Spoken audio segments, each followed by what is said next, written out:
Okay, good evening, everyone. Can everyone hear me in the back? Okay. Good evening. Thank you all for coming out. My name is Kevin Craig. I'm the Director of Safety and Security here at High Point Regional High School. I appreciate everyone's attendance here tonight to discuss this very important topic that we've been receiving a lot of attention with here at High Point throughout the state of New Jersey and throughout the nation in the past month. So this is a very important topic we're going to discuss. I'd like to introduce our Superintendent of Schools, Dr. Scott Ripley, to make some opening remarks as we get started. Thank you, everyone, for being here. It is an honor to host this group of ladies and gentlemen this evening, and to host all of you here. We like to believe that High Point is the center of our community, and we want people to perceive it and use it as such, because we're very proud of it, and we're very proud of our community. So your being here is very important to us. Regarding the topic, listen, we're all here for the same reason. We love our kids, and we want to protect our kids. It's our most important responsibility that when people put their children on the bus in the morning, that they come home on the bus in the morning. I have 5 children of my own, and we're passionate about that. But the thing with school safety is it starts with relationships.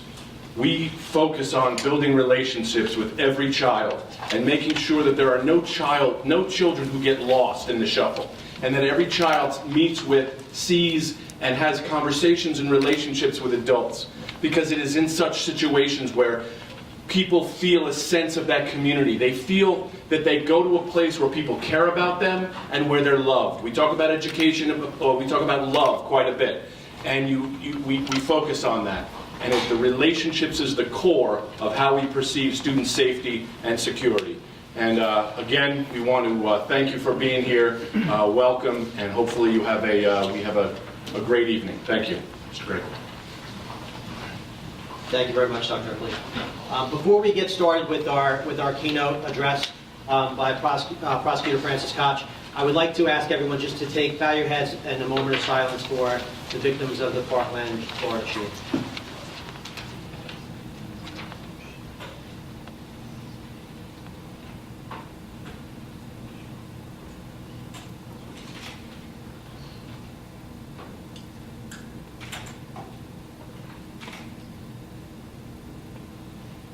Thank you.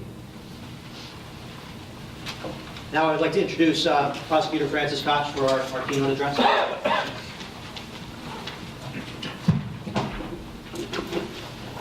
Thank you, Mr. Ripley. Thank you, Craig.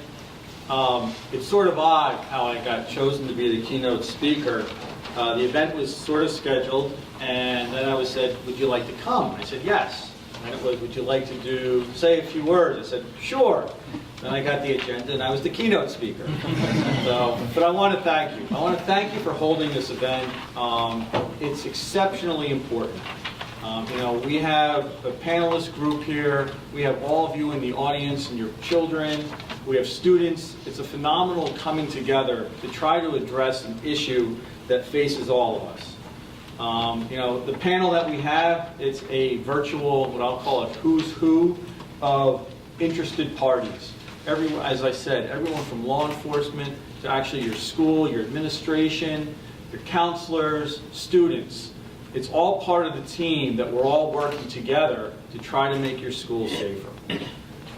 Unfortunately tonight, as we just had our moment of silence, we're here in the wake of the shootings that took place in Florida. And as most of you know, if not everyone knows, of the shooting that took place today in Maryland. Luckily today in Maryland, the shooter was the only fatality. The 2 other children that were shot were not killed. They were injured, but the last report I have was that they were initially in critical, but they were in stable condition. But we have to take that all into thought. The tragedies that we face are learning experiences. They're learning experiences for schools, for law enforcement, for EMS, for teachers, for students. We all have to learn how we're going to react. Now, some of the good news is we are not starting just because of these recent tragedies. We're not starting because of the tragedy that took place in Sandy Hook. In New Jersey, the relationship between law enforcement and schools has been an incredible partnership for years. In fact, it started about in 1988 when the Attorney General mandated that there be memorandums of agreements between schools and law enforcement, the agency that services you. Obviously here, it's the New Jersey State Police for High Point. And for other local municipalities, we have Newton, or we have Sparta and their police departments. Now, over the years, I think they went from a bare bones agreement, that's how they first started, and now they're expanded. They're expanded to include school safety plans and how we move forward. It establishes the relationship, liaisons, so that we know information is shared back and forth. It gives responsibilities to the schools. It gives responsibilities to law enforcement with the school to make sure that law enforcement is made aware of various crimes that may be going on. Anything from an assault to threats, suspected possession of CDS or dealing of CDS, suspicions of child abuse that we then get reported. And the list goes on and on, to the possession of weapons, just to name a few. So part of those memorandums of agreement, as I said, require the entering into promulgation of a safety plan for the school. And again, those are annually reviewed. And to say annually, that's a misnomer, really, because they're done more often than that. They're executed once a year, but they're constantly reviewed and constantly updated to try to make sure that the best procedures that we can have in the case of an emergency, everything from a fire drill to an active shooter, that there are protocols in place for us to be able to respond.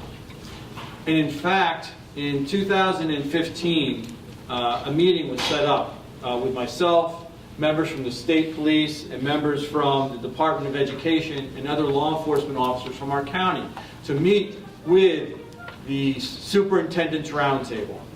And the purpose was for everyone to take a look at their safety plans and for us to be able to come up with a best practices and a best practices protocol that is shared throughout the county.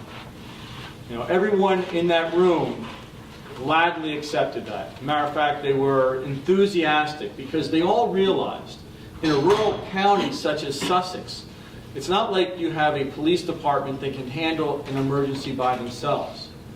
We rely on mutual aid, and luckily all of our law enforcement agencies, the 11 municipal departments, the state police, the sheriff, and the prosecutor's office, everyone's willing to pitch in, especially in an emergency situation where we share services.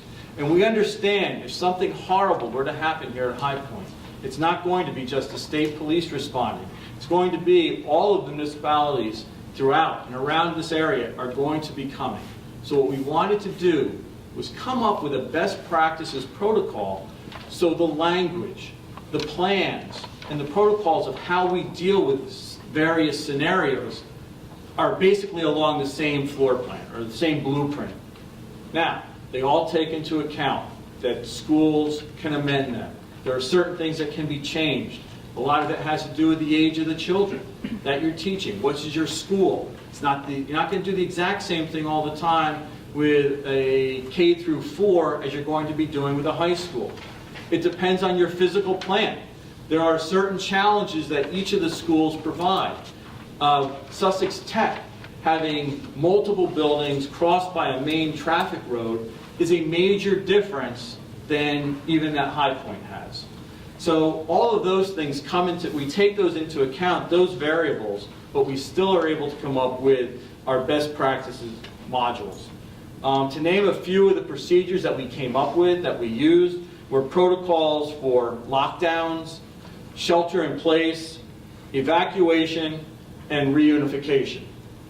And I mentioned reunification because really that was the protocol that made me want to bring this to the superintendents and through the state police and the Department of Education. When we looked at it, that was the most important one.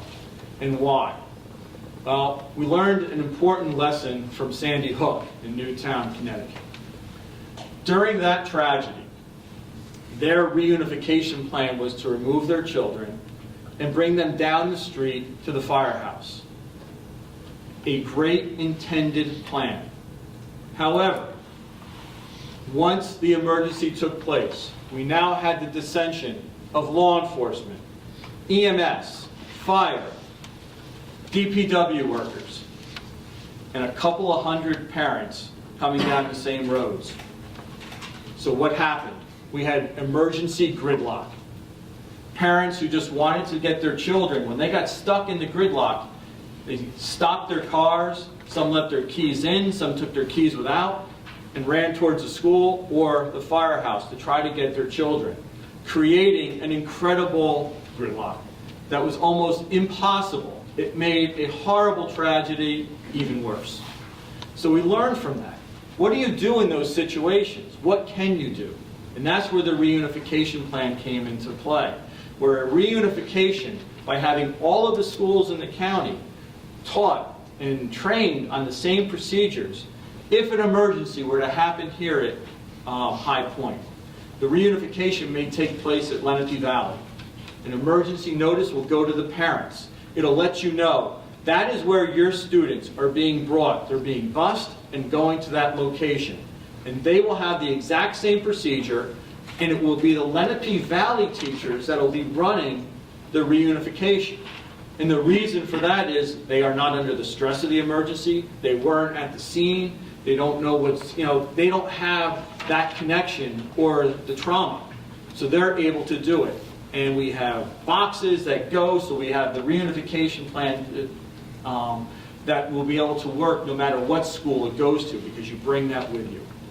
Now, it also has to be fluid, because maybe primarily, and I'm just using this as an example, let's say Lenape Valley was the primary one we're going to.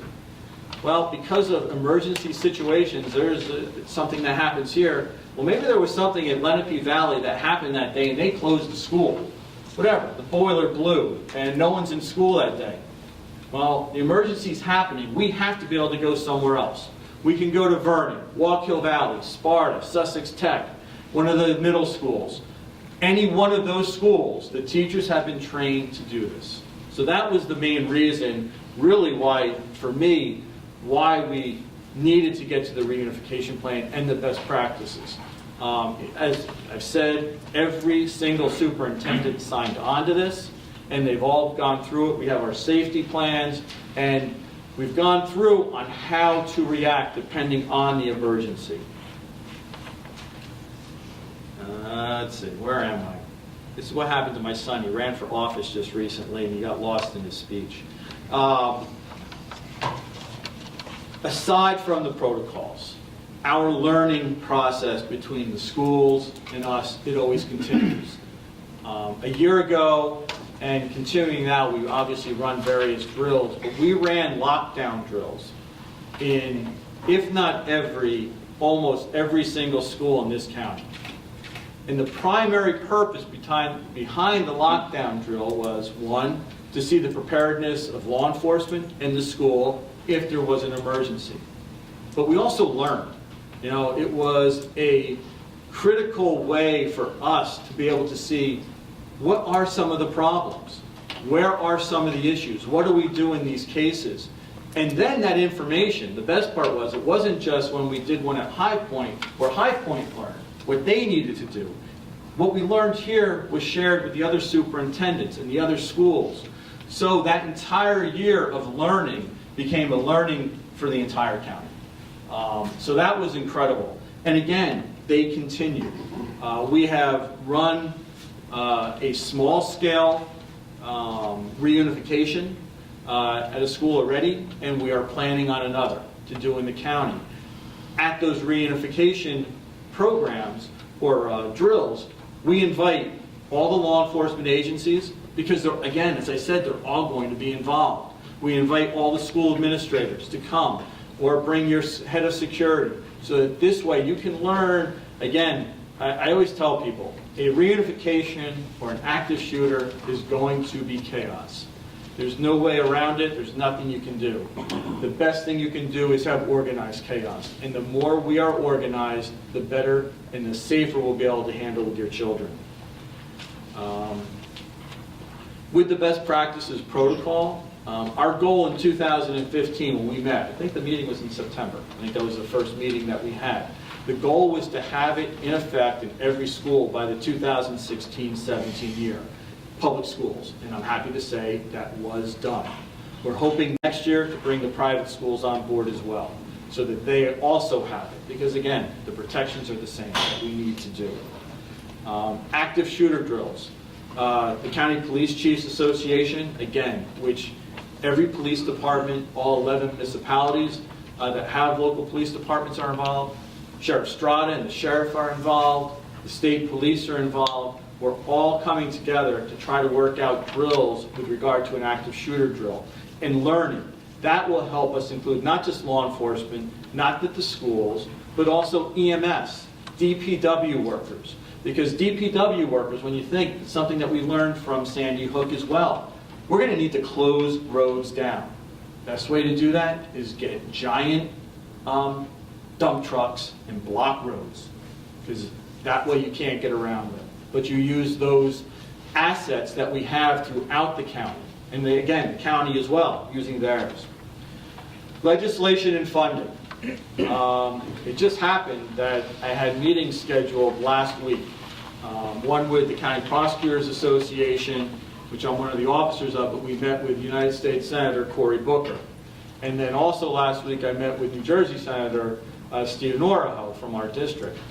And we went over things. We went specifically over some of the funding that would help schools, to help the physical plants be safer, and trying to get them to put in grant funding to try to help us to be able to get, because not every school is the same. Some schools have video, some don't.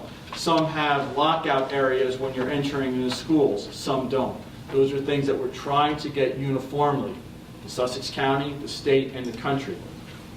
Current actions as well, things that are going on countywide to make your schools safer. Through the Office of Emergency Management with the Sheriff's Department, we have obtained funding through Homeland Security, and we're installing a system where we get digital floor plans of all the schools in the county. Now, having the plans is a great thing, but this is to allow law enforcement and EMS, it all depends how it works, having live knowledge of where people are in the school that are part of the system. And it will also give us uniform markings of schools, coding of various areas, so when we go somewhere, we can better serve the staff and the students to keep them safe. I'm sure the sheriff, if we ask questions, we have some information. I also have information on that. Finally, another piece of information that law enforcement has at its hands is through the state police and the ROC, where we get daily notifications, and some of them immediate notifications of threats that are going on throughout either our state or even adjoining states. One, some of them are fake, and you learn how to, because every time there is a call-in for a bomb scare, you can't evacuate the school on all of them.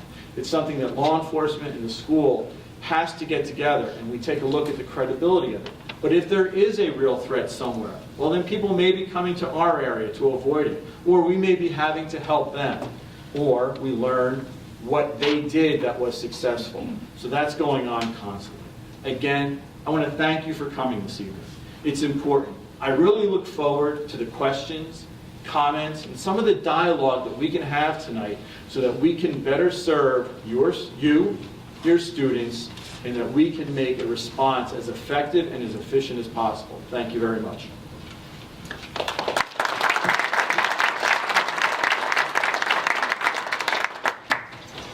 Thank you, Mr. Prosecutor. I greatly appreciate your efforts to standardize protocols in Sussex County. Standardization and everyone acting and responding in the same way is undoubtedly a best practice, not only in Sussex County, but throughout the country, so we appreciate your efforts there. Next on our agenda was scheduled to be Director Ben Castillo from the New Jersey Department of Education, Office of School Preparedness and Emergency Planning. Ben Castillo is from South Jersey. Well, it's actually Central Jersey, but I told him, I always joke with him that anything for us in Sussex County anything south of Route 80 is South Jersey for us. So I think he's probably caught up in the storm or maybe on his way. So hopefully he'll get here to participate on our panel. He hasn't arrived yet. So we're going to move on to the next part of our agenda, which is a local update about some of the things we're doing here at High Point. If Mr. Talame could come join us. High Point Principal John Talame. So. Thank you, Mr. Craig. First and foremost, I'd like to say thank you for being here this evening. I know everybody's got tremendously busy schedules and a lot of things that are going on. So the fact that you're here tonight on a cold, supposed to be spring, but winter night is greatly appreciated. Thank you to the panel members for being here as well. Again, as Mr. Koch said, looking forward to the dialogue and the questions that we have in ongoing conversations. About a month ago, a little over a month ago, we had a live stream interactive student panel here at High Point Regional High School, where students were able to be in their classrooms and able to ask questions through their teachers that were sent into our media tech room. Mr. Fenlon, who's here tonight, is also a part of that program and able to moderate those conversations. And it was the first time we've done this. We wanted to have a response to the students and be able to engage them in conversations. So we didn't know quite how that was going to go. We used that format versus being in a large auditorium with 900 plus kids and trying to answer questions that way. And what we ended up finding out was that we had more questions than we had time. We allotted about 35 minutes. The questions just kept on rolling in. And that was an awesome thing to see. And we tried our best as we had Trooper Bonus was there. We had Trooper, another SRO. We had Beth Walton was there as well. Mr. Craig, myself, Mr. Carlson were there as well. We tried our best to answer the questions. We found that they had so many more questions to ask. So we provided some answers to those questions. We shared those back out to the teachers as school safety talking points to kind of respond to them as well. But that was a great engaging dialogue to have. Those conversations have taken place really from February 14th on at an expedited level. As we've heard many people say tonight, is that just because of Parkland and the tragedy that took place there does not mean that school safety needs to be on our minds for a month or for 2 months. School safety is on our mind. As I talked to many of you over the course of the last month or so, it's on my mind every day. When I walk in the building, this is what you think about, it's what you analyze, what you critique, what you get feedback on every single day. And although we feel that High Point does a tremendous job with school security and the safety, led by Mr. Craig and the state police, there's always room for improvement. There's always room for improvement. So we're looking at different things that we need to put in place. We're looking at areas that we need to address. We work directly with the state police and sheriff's office, Mr. Craig and his expertise to develop those plans. School security is something that is, as we talked about with some grants and funding, can be very expensive. So there's no price that you can put on school security. There's no price that you can put on your sons and daughters or my daughters. We have to be smart with the money that we spend. We have to use it in a way that strengthens the areas that we need strengthened. We feel that we have to have layers of school security. We work very hard on that. We have been for many years, going back to when Trooper Bambera was here, Trooper Sunda, Sergeant Sunda, who's somewhere here, I don't know where he went off to. There he is as well. So we've been talking about this conversation for many, many years. I want to encourage you to have conversations with your sons and daughters. Have conversations about what's going on in their lives. Have conversations about things that they need to talk about. Talk to them about school security. As I've said to many students, and probably hundreds of them over the last month that we've talked to in different formats, it's a collaborative, comprehensive approach. It's all of our responsibilities. It's not just on the sheriff's office or the prosecutor's office or the state police or on the administration. It's all of our responsibilities. And it needs to be on our mind all the time. Not in a fearful or scared of it mentality, but in a reality that it needs to be there all the time. Our conversations need to continue around what we can do better as a society, what we can do better as families, what we can do better as an institution and as a high school, High Point Regional High School. And that's the focus of a lot of our conversations. Know our kids. Dr. Oakley started the conversation in the beginning about knowing our kids and building those relationships. That's something that is not usually part of a lot of school safety and security plans in terms of a big, monstrous plan. But it's the most important thing that we can do every single day. I encourage you, as I try to talk to my 12-year-old when she comes home, or my 8-year-old when she comes home from school, what did you do in school? Nothing. How was it? Good. Right? It's pretty much what we get. And you try to have that dialogue with us, right? And try to have that dialogue with them and break that down and say, really, how are things going? What's going on with you? Are you having problems with individuals? Are things going well for you? What went well today? I said to my daughters, give me 3 things that went well for you. And of course, my 12-year-old, she's much smarter than I am already, and she says, Dad, can you give me 3 things that went well for you? And I'm like, thank you. I'll try to work on that. But that's the important thing, right? We need to make sure that we have those conversations, and then you make sure to continue. Not just today, not just 2 days after Parkland, but ongoing conversations with our students. We need more resources, right? Our counseling department, Mrs. Walton is one of our guidance counselors. Our counseling department and our child study team, they do a tremendous job every single day. But they can only do so much as well, right? So we need to make sure that we know our kids, we know what's going on, we know what's in their social media lives, which is a whole other life, as we say. Social media is not going away, right? Social media is not going away. We need to be educated about that. We need to work on that. That is also part of school safety. As Mr. Koch said, there's so many things that get reported all the time. We've had so many students since Parkland just share information with us. Some that we vetted out, and it was information that was just information, and some that was really good information that needed to be shared, needed to be looked into. Why? Because they trust the individuals, the teachers that are around them, they trust the administration, they trust the security staff, and they want somebody to know, right? And that's the most important thing. We want our kids to want somebody to know, right? Tell them what's going on. Hey, something doesn't seem right with somebody, they feel like somebody's bothering them, or somebody is bothering that person, let somebody know. Don't let those things go unnoticed, because that is the true part of our overall school safety plans. It's a comprehensive approach. We can change everything in the world. As I say all the time, one of the conversations we've had with many individuals is, we could put a tank out front. We could continue to have our armed SROs in the building. We could put a vestibule up front, which is something that we are looking into.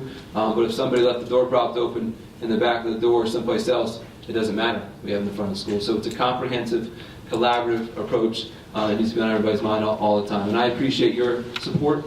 I appreciate the support of our teachers, our staff, and most importantly our students, because they have been tremendous over the course of this last month, and they make us proud every single day, but they really make us proud in the last month. And so sharing their ideas and sharing their concerns and sharing their solutions, which has been really part of the conversation, has been so important. So we'll answer questions as we go throughout the night. Just want to give you a little update. Mr. Craig can give you some more update if he wants to as well. But again, I encourage you to make sure you keep the conversation coming, two-way conversation. Talk to your kids.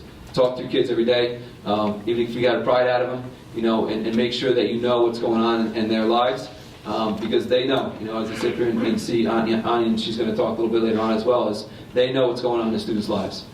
They do.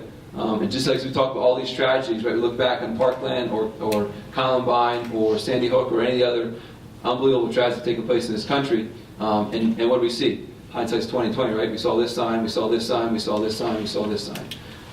So we need to be better at that proactively ahead of time. We need to be better at recognizing those signs, sharing that information, and getting individuals help that need help prior to it becoming an ultimate tragedy that we've witnessed, unfortunately, here as a country for so many times.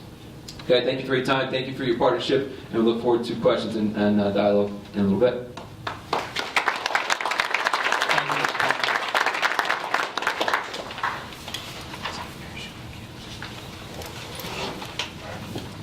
So as the Director of Safety and Security, I've received in the past month, myself, in addition to Mr. Talamay and the rest of our administrators, our troopers, our teachers, our counselors, all of our staff members, we've been inundated with emails, questions, phone calls about what are we doing here at High Point to keep our students safe? What measures do we take or have we taken both before Parkland and post Parkland? So it's important when I get those questions, I like to emphasize the fact that High Point Regional High School is not necessarily just reacting to incidents nationwide. We have for years taken a very proactive approach to school security.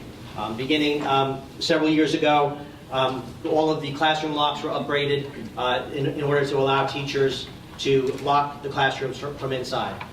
Those projects, similar projects are going on constantly throughout our building to just make sure that the necessary steps are being taken to ensure the physical infrastructure, our physical security is up to best practices and up to codes and where it needs to be. In 2014, High Point Regional High School implemented a program and a policy to arm our school security officers. We have several retired law enforcement officers who are hired by the Board of Education, who are vetted. They're all retired law enforcement officers. They have to apply annually to the superintendent. Their training is vetted through the superintendent's office. That's a step that many other school districts are now exploring. In 2014, it was kind of groundbreaking for us to do it here. And part of the reason it was done here is because the rural makeup of our community.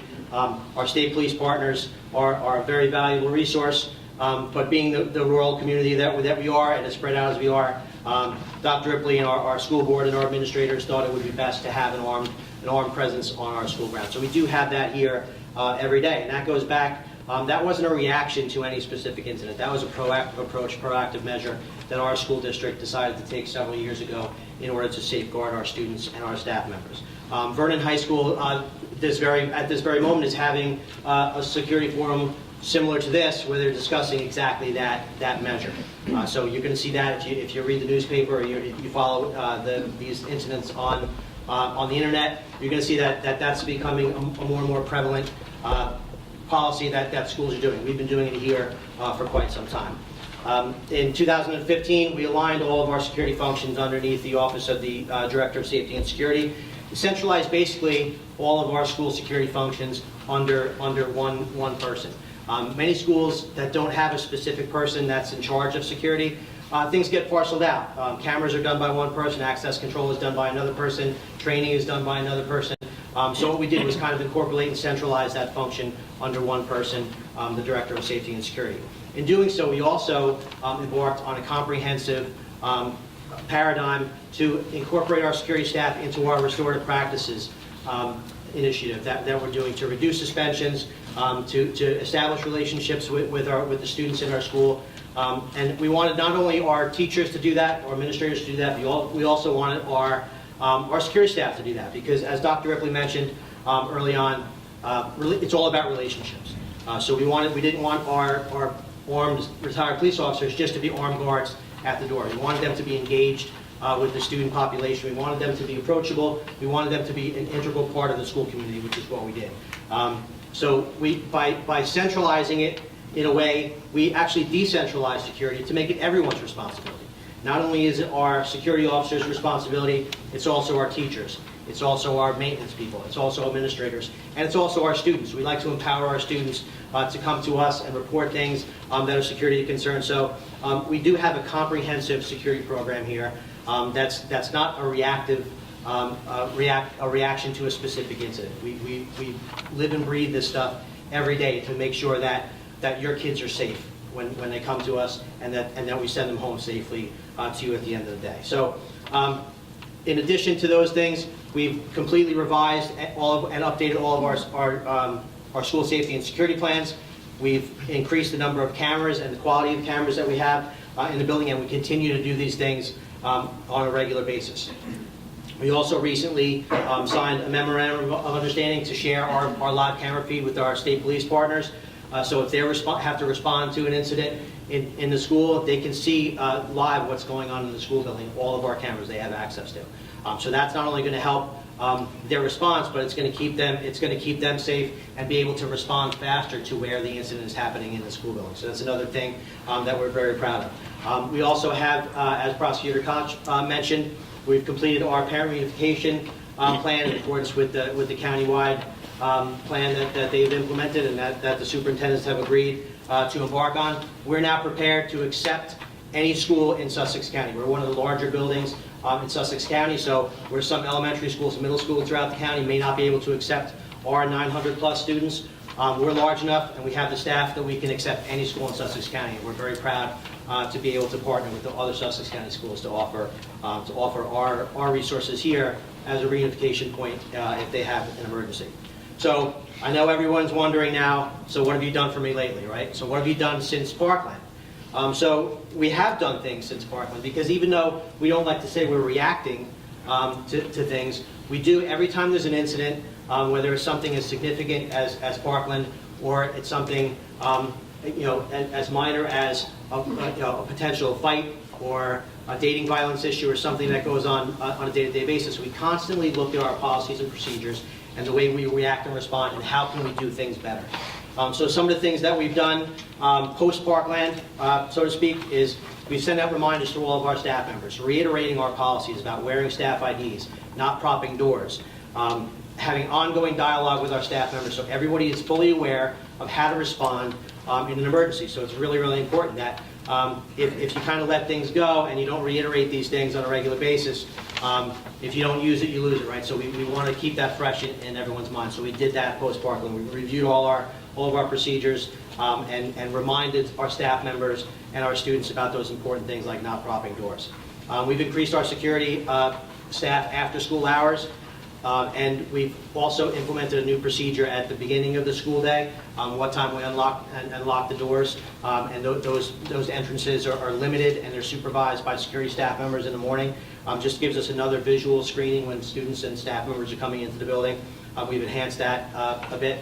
As Principal Talley mentioned, we had our live stream event, which was very well received by our students. We didn't know what the questions were going to be beforehand. It was completely candid, completely live, and we were able to answer a lot of those questions. The ones we weren't able to answer, we were able to put together a list of talking points that teachers and staff members could use to address those issues and those questions with the students if they needed to follow up. We did, as many schools did, some of our students decided that they wanted to participate in a walkout.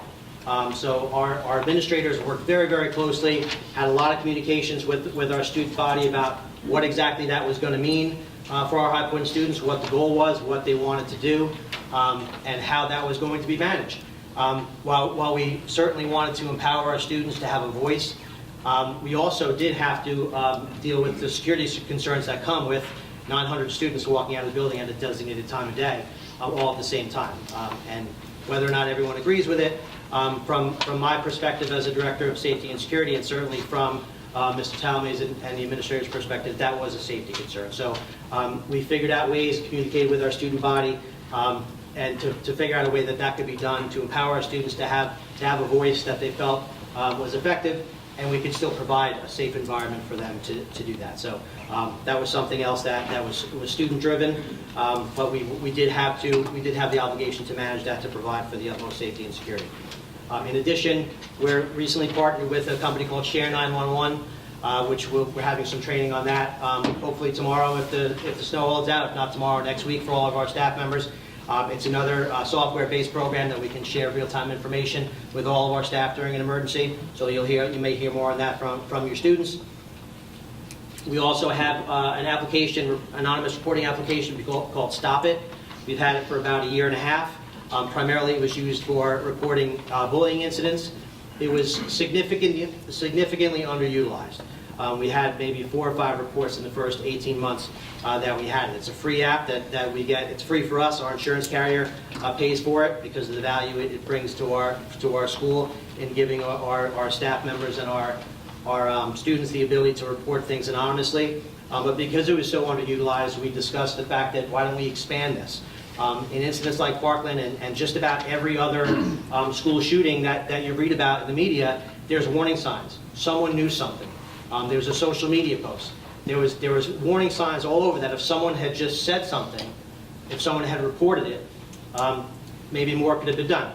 The jury's still out on how much people knew in Parkland and whether or not those things were vetted out. But I can guarantee you that anytime we get those reports, whether it be through the Stop It app or whether someone just tells an administrator or sends us an email or phone call, we run down every single report that we get.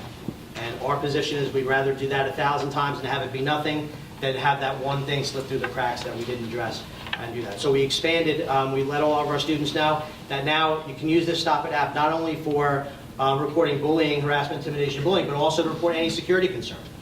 So we've been getting a lot of reports. Some of them, as you can imagine, they are high school kids after all, so some of them are not the kindest, and some of them are practical jokers, but we manage those things as best we can, and in time, we hope that this, we really increase the legitimacy of the use of that app, and make everybody comfortable with the fact that they have an anonymous way to report something in their school building. In addition to the many reports we get that are not anonymous because of the relationships we have with our school community. We're doing this tonight I just want to encourage, after I get done with another note or two here, I'm going to introduce our panelists, very distinguished panelists. The purpose of the remainder of this evening is going to be to hear from all of you about your questions, your concerns, your comments, the things you want to hear from us, the things you want answers to. So as long as we're here, I want to encourage anybody who has a question to ask the question. We'll give you an answer, whether it's going to be the right answer, whether it's going to be a satisfactory answer to what you're looking for. I can't guarantee that. We have a panel of experts here. We're going to do the best we can to prove to you and show you that we have a safe and secure environment, and the safety and security of your children is our utmost priority. And I say that without any hesitation. So once I get done here and introduce our panelists, I'm going to welcome anybody to come up. I'll have more on that in a moment. Finally, one other thing we're planning on doing for the summer is we're going to host a training here. It's a different type of active shooter response. We're going to host a training here at High Point. We're going to open it up to the community again, community partners, law enforcement, school administrators from other districts, just to give, it's a training that's going to provide our staff members and our students with additional options on how to respond if we did have an incident. So that's just something else we have slated for the summer. So when I'm asked what we've done post-Parkland, those are just a couple of things that we've done to address these situations and to make sure that everybody feels confident in our level of security here at High Point. So without any further ado, I'd like to introduce our panelists for the night. We've already met and heard from Sussex County Prosecutor Francis Koch. We have Director Ben Castillo hasn't made it here yet, so if he comes, we'll introduce him when he gets here. Also, we had slated Dr. Rob Zawicki, who is the superintendent of Weehawken. He's our past assistant superintendent. He's also a faculty member at Rutgers Center for Effective School Practices. He's done a lot with security technology in his new district in Weehawken. He was going to come and talk a little bit about that. He hasn't arrived yet either. I think he's caught in some traffic on his way back from Weehawken. So again, if he gets here, he'll be one of our panelists. Chief Michael Richards from Newton Police Department, also the president of the Sussex County Police Chiefs Association. Sheriff Michael Strada, Sussex County Sheriff. Sergeant Jim Bambara, New Jersey State Police. Trooper Rob Bonus, also from New Jersey State Police. He's our local school resource trooper here in the building on a regular basis. You met our principal, John Talamay. Beth Walton, representing our guidance department. Corey Loyola, representing our teachers. And Anya Ferguson, representing our student population here at High Point. So without any further ado, this is our esteemed panelists. If anybody has a question, what I'm going to encourage everyone to do is if you could kind of form a line over here. I'm going to turn the podium a bit. Just come up to the podium so everyone can hear your question, and we'll address it with the panel as best we can. Does anyone want to start? I'll go.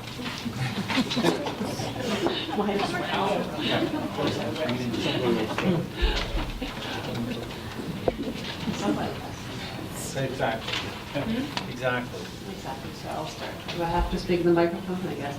I actually have 3 questions. So, Mr. Townley, you briefly mentioned earlier the vestibule. This has definitely been on my mind mostly, that I think that is probably, when it comes to the building, the greatest downfall that this building has. That once somebody gains access, they're literally in the building. You mentioned that you were looking into it. Can you clarify that a little bit? Sure. So the vestibule in the front of the building, as most of you came into the building, we are stuck with the infrastructure that we currently have. And one of our downfalls, as you said, is that our outside space, although it is monitored every single day, it is a visitor access situations that they come in then through the hallway versus another location. So you may have heard that they're called man traps, vestibules. We are currently investigating that and the cost of what that will look like and how that could fit into the infrastructure that we currently have, whether it be exterior of the building or interior of the building. So we are currently investigating that. We have been for really the last 3 or 4 weeks. Mr. Craig's been helping us with that as well. So we recognize that area. We've talked about that even for the last couple of years in terms of an infrastructure need. As you said, a building, I wouldn't call it efficiency, but the way the system is designed, how we can effectively do that. I would like to say that not just because some of them are in the audience tonight, but our main office staff, does a tremendous job with vetting those individuals outside of the building, but it is a concern that we have when they come in the building in terms of that aspect of it. So we are definitely looking at that further. Obviously, it is a very expensive undertaking. We in Frankfurt just did that, and I'm glad we do have it. It definitely, it's just another step for safety. The other question that I have is, do you offer any kind of self-defense, like Krav Maga, or any kind of self-defense training for your staff on a volunteer basis? We do not currently. Right now, we did. I want to say it was probably a couple years ago. I think we partnered with Frankfurt, one and off of our staff. But we do actually have, prior again to Parkland, a group of students that came to see myself and also Mr. Van Orden, the health and physical education supervisor, and they wanted to start that as an elective through their health classes. So that was not necessarily for the staff, but that was student-driven that we're looking at. So, Mr. Craig to talk about a training that was going to take place in the summertime. It wasn't necessarily known as a self-defense training, but it's another type of training and mechanism to respond to active shooter situations. So not exactly as you described at Frankfurt or other areas, but something that we're looking at additional training for our staff. Yes. Awesome, and I forgot my third question already. So We'll come back to you.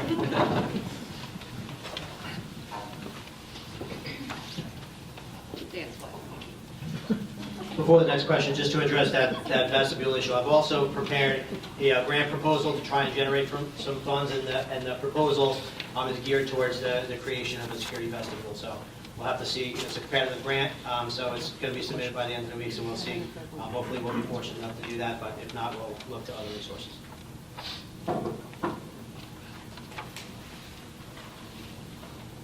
Hi everyone, I'm Jody Fernandez. I don't have a child at High Point yet. My two are still at Frankfurt. But this is a question that's been on my mind actually for both schools, for where they are now and where they'll go. It pains me to ask the question. I'm the daughter of a Patterson fire captain, so it's been ingrained in me from a very early age that you hear the fire alarm and you go. You sleep and get up and go close, as it was called in our house. So, you hear that alarm, you go. In Parkland, and I believe in at least one other school shooting, the fire alarm has been pulled now to get a lot of kids out into an open area. So is there any protocol that's changing with that? I work in the hotel area, and we do have a change in our protocol now, that when the alarm is pulled, there's a hold until the announcement is made to actually leave a space. There is actually, there has been in the plans with regard to that it is not that you immediately you leave. The fire, if you see fire, then you do. If you're in the area where there is fire, then you will go. However, there are backup plans with regards to the safety plans with that, because that's taken into account. And obviously Parkland, it was unfortunately an incredibly devious plan that used that, the fact that, and they already had one that morning, a fire drill, and they just thought, all right, we're doing another one. So no, that has been accounted for through our protocols and trying to adjust. Now, you also, if there is a fire, you want to be able to make sure that they're able to get out. So that's all part of the planning that has gone on. How long is the wait? What exactly is that, or is it not something that you want to share? But because you want to keep it? Again, all the plans, they're fluid. If there is no, aside from the fire alarm generally, if there is no notification to leave and you do not see fire or remnants of it, you are to stay locked down until you are told to leave. So, because the purpose is to keep you as a safe situation. If there is something, if there is any type of fire or any type of smoke or something else that's right there, then you need to get the safety of the children as well. Thank you.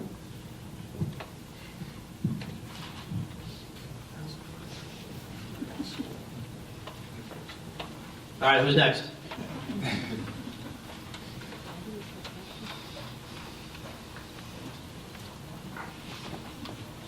All right, communication with your kids. I'll talk until other people ask questions. My lieutenant's here. She's rolling her eyes. Please have questions.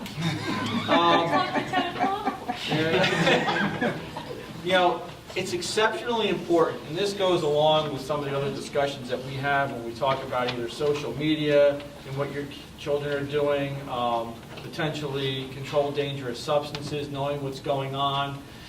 Know what your kids are up to. Talk to them. I've gone to training, it's called Finding Words. It's for interviewing little children to get them to speak, to prompt them to go. Unfortunately, my children have been guinea pigs since they've been little because I've gone through it with them. As you said, what happened in school today? Nothing. What did you do? Nothing. So my son now knows. The next question is, well, what time did you get up? Well, I don't know. Well, then, all right, were you up at 7 or 7:05? I was up at 7. What did you do next? I went to school. You went right to school. And then eventually realized, I'm going to tell you what I did all day. Because he gets tired of hearing all the questions. But you have to have the communication. I'm a huge proponent of having a dinner with kids as much as you can. I understand working parents. I understand it's difficult. But you can see changes. It may not be anything wrong with your child. It may be something wrong with one of their friends. And you can learn about that. Number 2 rule. Not only know what's going on with your kids, know your kids' friends. And the third one is know your kids' friends' parents. Know what their rules are. Know what they allow to happen. This is a completely separate subject aside from safety, but with regards to parties that go on and things that happen. I always tell parents, and I've done it, I've called the other parents. Your kids will tell you. They will die of embarrassment. I've been an assistant prosecutor since 1998. Not a student in Sussex County has died of an embarrassment yet. But unfortunately, they do die from getting in cars with people that drive or under the influence, or getting into situations that they shouldn't be in. So, embarrass them a little bit. It's okay. It's part of our job. So.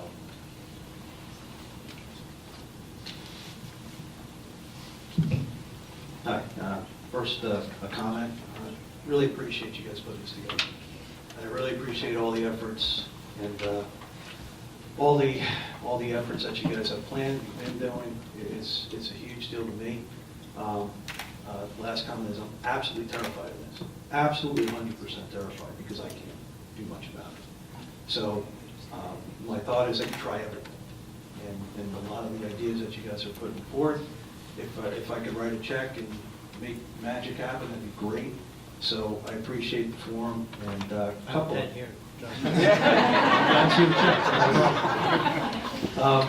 So the first question I have is what are you afraid of the most? What is the biggest threat? And we all are talking active shooter, right? Is that come from the student? Statistically, what here, rural Sussex County, our kids, our neighborhoods, what are we afraid of the most? And what is the specific plan that we have to address it? So if it is an active shooter from a student, what's our plan? What's our thinking there? That's the first question. I mean, what do we fear most? We fear the unknown and what can happen.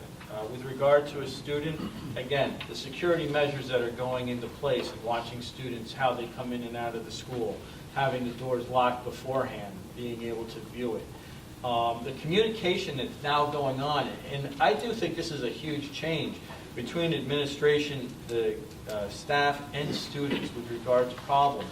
Having the portal where they can put in things and say, well, these are the concerns. Generally, these things don't happen completely out of the blue. Like we said, there are warning signs or warning things that come up. And by having the communication and having a friend or having someone else that noticed someone, all of a sudden, they're sitting in the back of the bus every day. Used to be gregarious, coming in, joking, been solemn, doing things. He's doing drawings. They see papers. So all of that, it's communication. And, it's like the New York City, see something, say something. And that's really applicable here. With regards to, what comes in or something goes on, I mean, a response if someone does get in, the fear is someone sneaks in and someone does starts. But, again, locking them out, locking down, locking classrooms, limiting a horrible tragedy as much as we can. I would just add that having an armed intervention as soon as possible, like you'll have here, whether it's a trooper here or one of the armed security officers, that's really going to be key. And the other important part of this is that the the guys who are plotting and planning, they're learning from every other shooting incident. So you got to have guys like Kevin Craig who are also learning. He's in charge of security here, and throughout the county, all the different departments are also learning from everything too, very proactively so that they can keep up with things.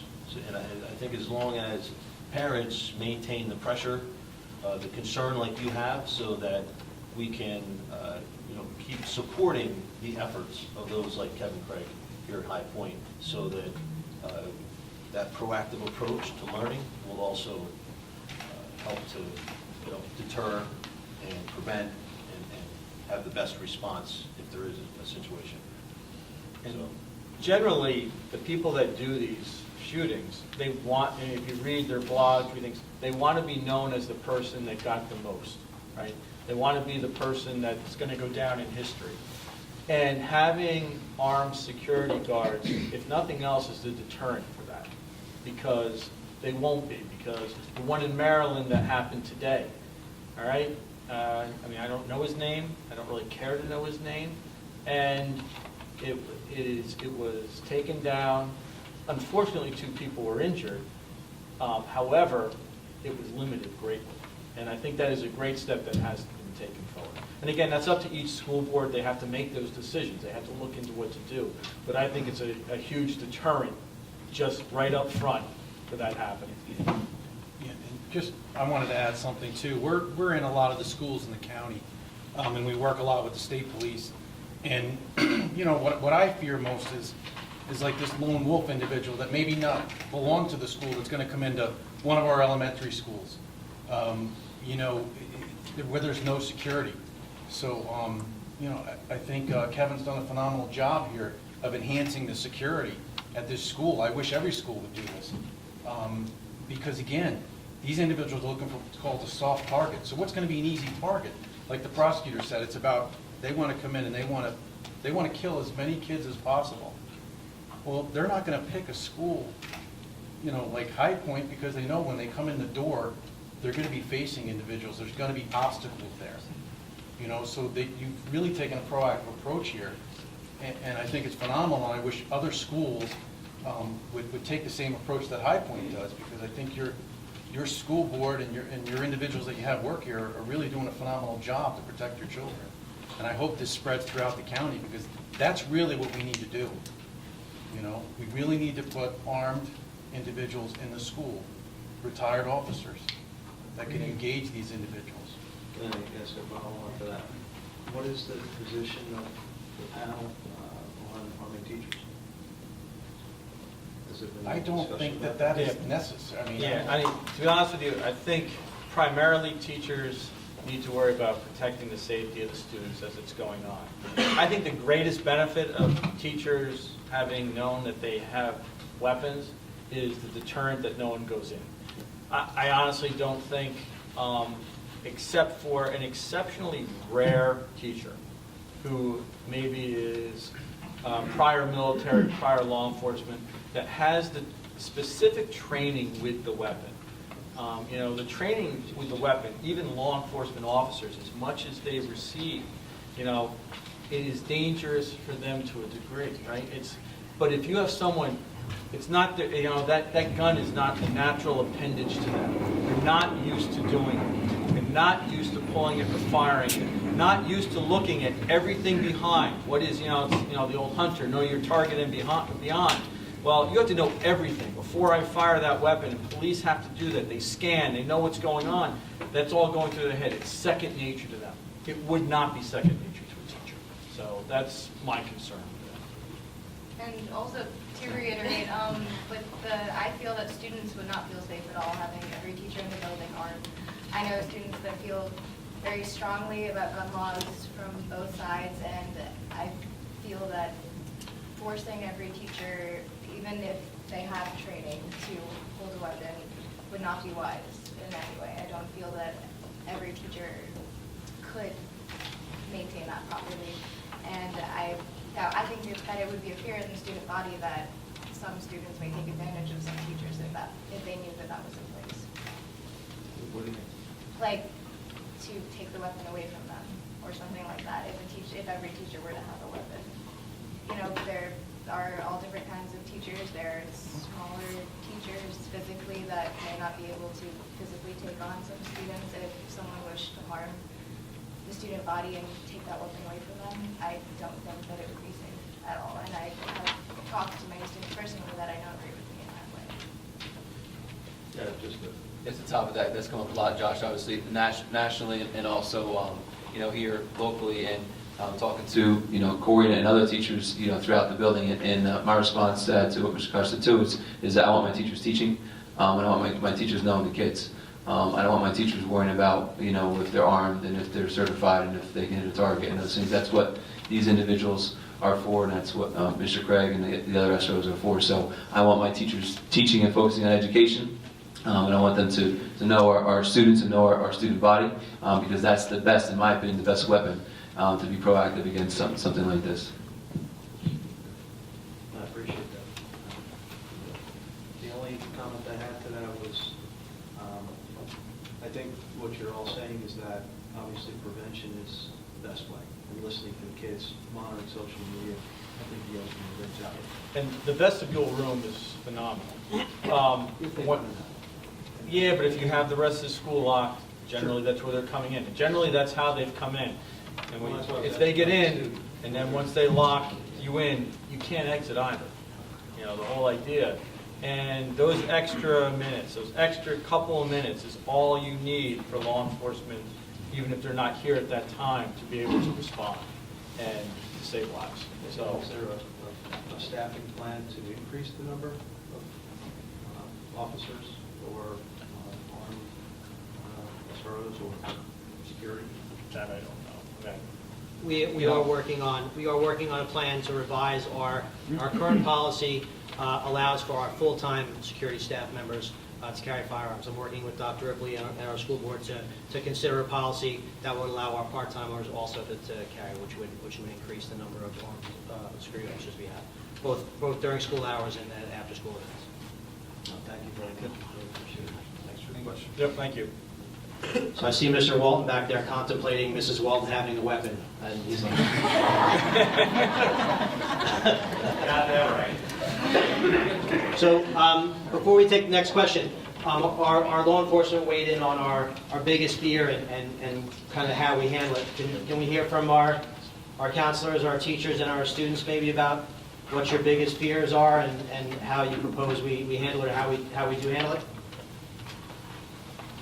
My biggest fear is that I'm not having the conversation with the student that I need to have, that the student that may be struggling or that may be really that would need some assistance, that would need a referral to resources, that would need me to contact their parents, that would need us to have those conversations, is never going to step foot in my office, and that I'm not going to be aware of the needs that they have. We talk to a lot of the students, and I think the teachers, in a lot of ways, there are a more powerful resource because they see the kids every day. And in the counseling office, we don't see them all the time, and we rely a lot on referrals and just based on following up on what we're already working on. But it's entirely possible that the students that really need help aren't ever coming in our office. So that's what I'm afraid of, that I'm not helping the kids that really need it. I've replayed this a lot of times in my head, but every time we have a lockdown drill, I think about it very specifically, that once the door is locked, we're not supposed to open it back up. And one of my most significant fears is that one of my students is outside of my door asking to come in, and I can't open it. I think my biggest fear, to reiterate what a lot of people have already said, is that I'm missing something as a student, that I'm not seeing something on social media, that I'm not taking it seriously enough. And I think that's why it's important that we as a student body are talking about everything and are taking posts seriously and conversations seriously, and that comments about anything such as shootings or violence is taken into account and brought to the attention of the administration. I've been a part of many conversations, worried about things that different students have said just in the past month, because people are becoming more sensitive, and I think that's important. And I still think that we're scared we're missing something, but we're doing everything we can to remind each other to listen and to watch other students' behaviors. Also with that, I think we're scared about the safety of the building at sometimes, just as far as doors being propped open, and I know that is being talked about. It is very important that teachers are made aware that that is not allowed, but as students, we all know when the doors are open, and at those times after school or in the morning, that's a fear point. So I think it's important to know that we're safe as far as security guards being at those doors at all times, and that all teachers are taking it seriously, as well as students knowing that they cannot prop the doors open, because I know that has happened a few times. People leave the doors open for their friends, things like that after school, and that needs to be watched very carefully.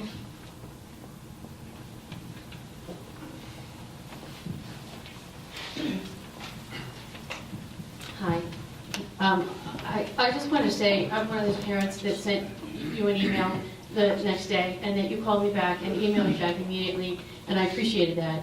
I wanted to point out that this started a conversation with my daughter, who's very involved, and who explained to me how she's had lockdown and active shooter drills since she was in kindergarten, and her biggest fear is being in the bathroom or not being able to get into a classroom. And it struck me that, how do you address that? What do you tell a kid who's in the restroom and then there's a lockdown? She doesn't seem to know, so. Stay in the restroom, lock the bathroom door, and put your feet up against the door as if you're not in it. And actually, if it's an automatic flush, you cover the sensor. The sad part about it is, and if you lock the door, hopefully they go by, because that's what they do. They check the doors. However, if you don't do that, and I understand the teacher's incredible fear that one of their students is out there and comes in knocking on the door, you don't know whether that student is knocking at the door because they have a gun pointed to their head. Now they open up the door and they shoot the 13 other kids that are in that room. We all have to train on how to respond. And if you follow the protocol generally, again, they're looking. If you think about it, when they come in, what do they want to do? They want to do mass destruction. Going into a single bathroom with a single stall does not meet that goal. It slows them down. Now, they can do it. I'm not going to tell you it's not going to happen, but generally they're looking for some place where there's multiple victims. So that's what they're supposed to do, and that's what the teachers are training to try to get them to learn that you stay in the stall, put your feet up, and you lock the door. She didn't know that, so there's a gap somewhere. Sydney doesn't know that. Sometimes it's, let's say so, we teach and Sure. like anything. The other piece that makes her, that she was concerned about is the lunch. She didn't seem to know what to do if there's some sort of drill during the big open lunch, the unit lunch. So I'm saying if Sydney doesn't know what to do, there might be a gap there.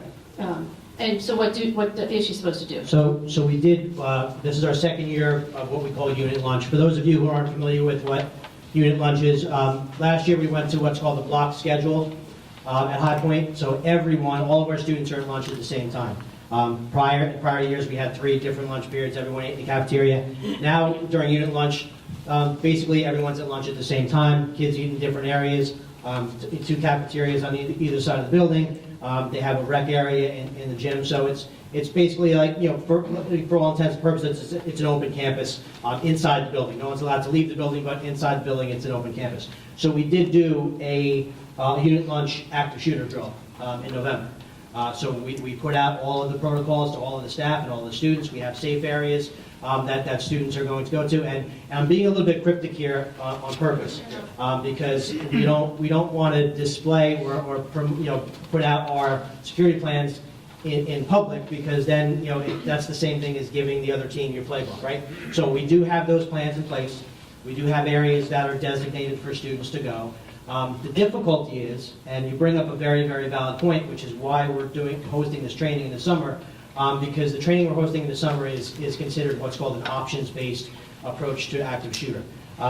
if something were to happen during unit lunch, there are going to be students and staff members who can't find a place to lock down. So they may be able to hide somewhere. They may be able to run out of the building. Worst case scenario, if they're directly confronted, they may have to fight or they may have to counter an attacker.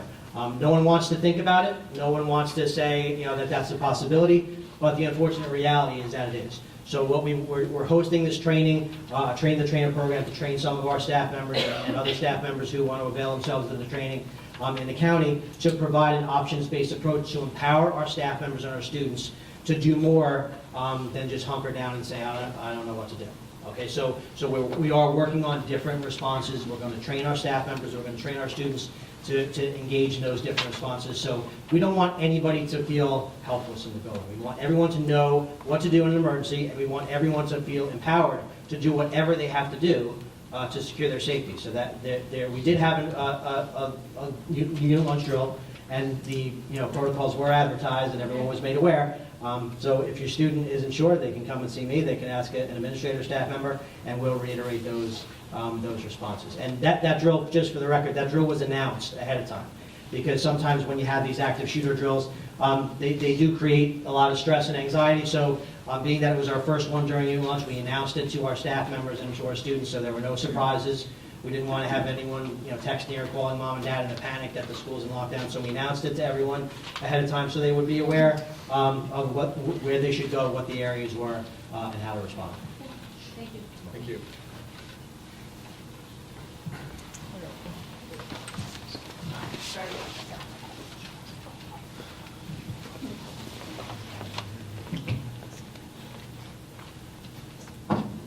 Good evening, everybody. I'm HPA President Carla Mancuso, and I would like to say, before even Florida happened, our Board of Education and our superintendent was actively involved in dealing with respect and responsibility with our students, and we are currently working on that. And I'm glad to say, even Mrs. Walton was involved with that, and Mr. Kurt Walton was involved with that. We're going to be involved with respect and responsibility, because before we get to the shooter, we need to have the relationship with our students. And that's what it comes down to. Knowing our students and knowing what's going on and knowing what to do if something happens. So I'm very confident that this step today, along with steps that happened beforehand, we're going to be on the right path. And I appreciate everybody being here tonight. Thank you. And if I can just piggyback on that for a second. The one thing we've always kind of learned from these shootings is that 76% of the time, don't quote me on that, but it is close to 75-80% of the time, at least one other person knows about a shooting happening prior to the incident, which is staggering. When I heard that statistic, it kind of scares you a little bit, especially as a parent, that somebody else knew about it, and either the proper chain of command didn't go through, as far as somebody in law enforcement knowing about it, or someone at the school knowing about it, but somewhere it fell through the cracks. And that's, I'm happy to say High Point is very good at knowing the students and getting involved and paying attention to what's going on, I think at a student level, so that they have those relationships, so they feel comfortable coming up and saying something. And that, I think, is that very important, especially with a statistic that says, 75 to 80% of someone else knows about it, other than the shooter. So, We had a normal thing that happened today. A student was upset and was missing, and I was involved because it happened to be one of my students. And all of the teachers of the students got together. We contacted the office right away. We got our security officer involved, and we found him in a part of the building. The girlfriend broke up with him, and we knew this was going on, and it was taken care of. But we all knew that the student was missing within the building. And the teachers got together with the security staff, with the administration, and we found him within 5 minutes. But we knew it was an issue. So it's not like something, we knew the student. It's talking about relationships and knowing the student and being concerned and following through with that. and it was taken care of. It wasn't an emergency, but the kid was upset. And we found him, and it was a good thing. Supposed to be somewhere, didn't show up. My name is John Does. I'm a concerned citizen. One thing is that keeps coming back online when I come out to these programs that they have, and the school's open. Tonight, we all came in, we walked around the school. Is there anything in place to make sure that the school is cleared once we leave? When we come in here and hide somewhere, there's plenty of doors open, they come and go, they have the plays, they have the sports. I think we're looking at it right from this point. But the concern is they come in at night, find a place to hide, and then you might have an issue. One. So you're 100% correct that this is an open environment in the evenings. Our school, much like every other school in the county, it's a community center. It functions as our educational facility during the daytime, and it's a community center in the evening. We have plays going on, we have basketball practice going on, we have award ceremonies going on, we have community forums going on. So we do our best to minimize the entrances. We have security staff on in the evenings while students are here. Arrival times, dismissal times, after-school events are still a challenge for most schools, including High Point. So we do plan on increasing our security in the evenings. Our custodians, once our events are over, they check the buildings. They all have assigned areas. They lock down the school, and they go about their rounds. I would like to say that I could give you a 100% assurance that every single door is locked and that every single nook and cranny is checked after everyone leaves the building. But the reality is we do the best we can with the resources that we have. I don't think we're unlike any other school district in the county or in the state that we want our school building to be a community center, and with that comes the challenges of maintaining it as a somewhat open environment, but providing for safety and security, particularly during the school day and when our students and staff are present. Partitions in the hallways, right? Yeah, depending on what types of events we have going on, we do have gates that in the hallways that we lock down certain areas of the building. On a night like tonight, we have events going on all throughout the building. So we have increased security staff here, but we also have our maintenance staff that's out and about in the building, keeping an eye on things. So that's where we're at as far as after-school events and activities.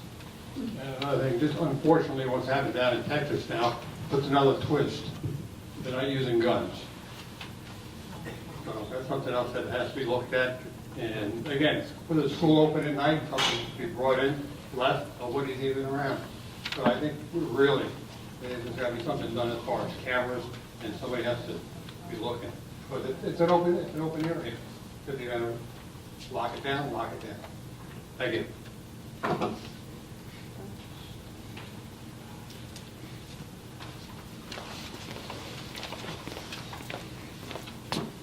Hi. So obviously I'm a student at High Point, and I'm going back to unit lunch.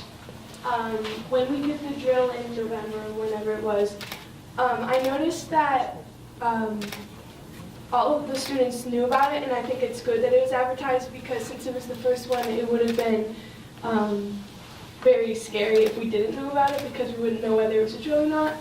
But there were also, I noticed that all the students were like, oh, since there's a drill, we should go to this classroom early so that we're already there when the drill happens. And so since all the students knew about it, since all the students knew about it, I think that we were so prepared that if it were to happen in a real incident, we wouldn't know what to do. For example, my friends and I, we all sit in the student council office, so we went to a classroom in advance so that we were there and ready for the drill.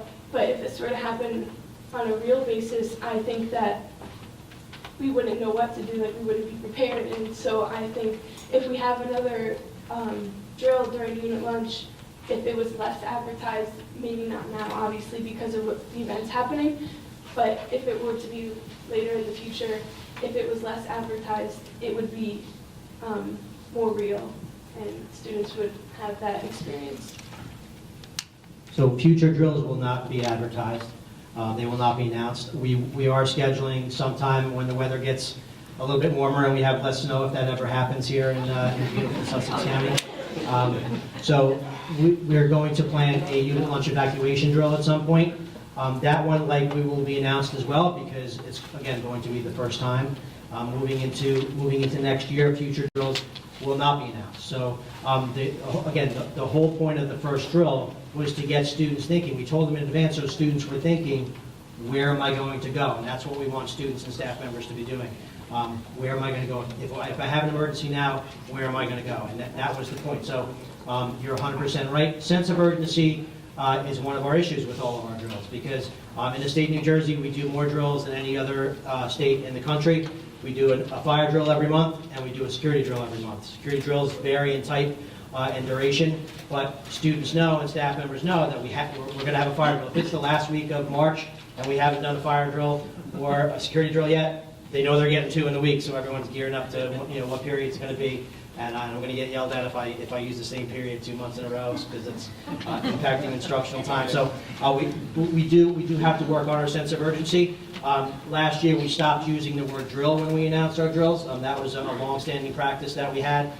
We would announce that this is a lockdown drill or this is a shelter-in-place drill. As soon as you hear the word drill, your sense of urgency automatically goes out the window. Everyone knows it's a drill, so we just walk through it and kind of go through the motions to check the boxes. So we stopped using the word drill, kind of to heighten that sense of urgency. We're going to continue to do that, and we will not be announcing those drills. So make sure you know where to go when you're in that Students' Council office. Thank you. Yeah, thank you.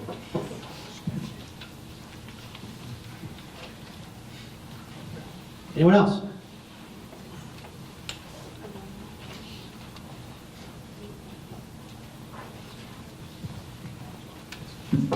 Good evening, everybody. I'm a member of the Newton High School robotics team, currently attending Newton High School. I'm a 9th grader there. And right now I'm working on a project where I'm kind of trying to model what we would do, or what me and my other fellow students would do in the situation of an active shooter or armed assailant. Trying to figure out what we would do in an event like that at one of our robotics competitions that we have and that we're going to now. So this is a question primarily for our officers here. Yeah, what do you mean? Like? Oh, yeah, kind of, yeah. Any, kind of advice as to, what we could do exactly in an active shooter drill. In the active shooter, generally, it depends on the situation, but if the school goes into a lockdown, the whole purpose is not to engage, is to be quiet, lock your doors, and let the person go by and not find you. If they come into the room for some reason, or they are able to get in, and listen, grab a fire extinguisher, grab a bat, do something. You just don't sit there, but generally, you don't want to be active with the assailant. You don't want to try to come up with your own plan, how we're going to do it and we're going to take them out, because it's going to put you at risk and potentially other students and even law enforcement at risk. So it's really to follow along with the plan. I don't know if anybody else has anything else. Yeah. I'm planning to meet with your group next Wednesday, so you know. So you'll have me one-on-one. Just though, that's a great question, and people probably wonder, like, when you're outside of the school, how do you react to a shooter? You're at the mall, and if you're not in a controlled environment, say the school where you have some control, and we teach, and we go out and teach civilians the run, hide, and fight concept.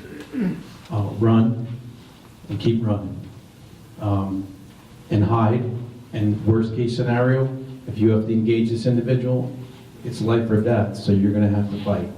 And that's what we teach, and that's what the Department of Homeland Security protocol is for civilians' response to active shooters in the mall or stadium or subway, is to run, hide, and fight.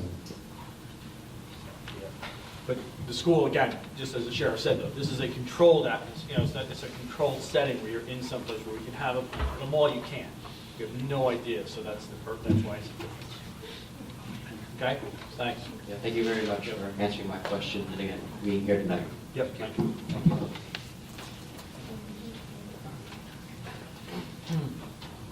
you doing? Good. My name is Nick. I have two students here at High Point.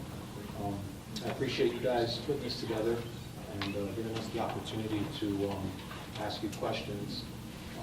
One of the things that I'm thinking about is that when I look at what happened in Parkland, the shooter there was known to many folks like yourself, right? Law enforcement and folks in the school and whatnot. What are we doing here as far as kind of looking back at things that maybe we should take another look at? You know, looking at the mistakes that were made down there by the FBI and other departments where they maybe kind of dropped the ball a little bit, and you know, us looking at those situations, maybe doing follow-ups with people who we were interviewing before, checking in, some type of a redundancy process, something that just, so we can just kind of make sure that those things aren't slipping through the cracks, so we can hopefully avoid something from happening again. There's probably a few people who could answer, or provide an answer to this, but I'll tell you this. At our county police chiefs meetings, which we just had this morning, there's a representative there every month from the FBI.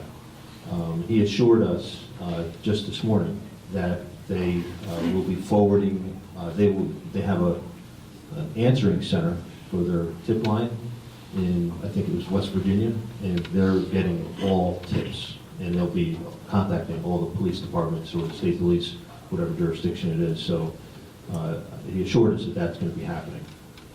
They don't want to ever, you know, have that happen again. But and again, it all comes back to the communication. You know, whether it be through our juvenile justice system, when people get involved, JJC, where they're not going through the court system, but we're watching that student, we're watching someone. Mental health, having the ability to contact people to let them know there's an issue. Teachers, student counselors, having the police here, having them, you know, your security officers, so that anybody can go up to them and speak with them. I mean, can I say that nothing will slip through? Of course not, but I think everyone is much more aware of it. I know the FBI is. I mean, he couldn't be more forthcoming with the facts of what's going on, the follow-up that they're doing with all the schools throughout New Jersey, not just Sussex County. Any type of threat, whether credible or not credible, at least when they first get it, they will follow up on it. And obviously, depending on its credibility, it gets more and more follow-up. So that is something that we've learned. You know, you can never take things for granted. Unfortunately, sometimes it takes a tragedy to learn things. You know, go back to prior to September 11th and 9/11, when someone came in and they want to fly a plane, they only worried about taking off, right? Why doesn't that set off enough bells and whistles that everyone looked into it? Well, it happened. So now we're learning, and the more we become aware of it in the communication age, the more information we get, and then we follow up on it. So that's all we can do is promise you is that we are trying our absolute best to share information among all of our agencies. And again, as Chief Richard just said, and he is the president of our County Chiefs Police Association, we're all members. So we meet at least monthly, and we share emails constantly of what's going on. So trying to share information. So I can speak to that, how we handle those things at High Point. So one of the things that I was fortunate enough to be a part of between 2013 and 2015 was I was a member of the New Jersey School Security Task Force, which was a group of people that got together to discuss best practices, make recommendations on how to better secure our schools. One of the recommendations that came out of that task force report that was issued in 2015 was that schools create, with existing staff members, what are called behavioral threat assessment teams.